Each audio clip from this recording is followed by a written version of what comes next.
স্কিনটাকে সুন্দর করার জন্য তোমরা অনেকেই আইস রোলার ইউজ করে থাকো, বাট আমি আজকে তোমাদেরকে আইস রোলারের পরিবর্তে এমন একটা প্রোডাক্টের কথা বলবো যেটা দেখা যায় অনেকের বাসায় থাকে, তাই এক্সট্রা টাকা খরচ করে আইস রোলার কেনার আর কোনো প্রয়োজন নেই।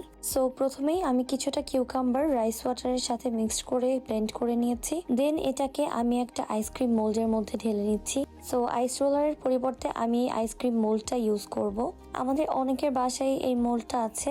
একটা আইস রোলারে এক ধরনের প্রোডাক্ট ইউজ করা যায়, বাট এই আইসক্রিম মোল্ডে তোমরা বিভিন্ন ধরনের প্রোডাক্ট ইউজ করতে পারবা। তোমরা চাইলে একটাতে রাইস ওয়াটার, একটাতে কোকোনাট ওয়াটার কিংবা রোজ ওয়াটার দিয়েও কিন্তু আইস বানিয়ে ফেসে অ্যাপ্লাই করতে পারো। তাছাড়া এই গরমে কিউকাম্বারও স্কিনের জন্য অনেক ভালো কাজ করে থাকে। আর যাদের ফেসে পিম্পল আছে তারা যদি রেগুলার স্কিনে আইস রাব করো তাহলে কিন্তু পিম্পল অনেকটাই কমে যাবে। আমার ফেসেও কিন্তু মাঝখানে অনেক পিম্পল উঠেছিল, এন্ড আমি এভাবে আইস রাব করার পরে আমার পিম্পল অনেকটাই কমে গিয়েছে।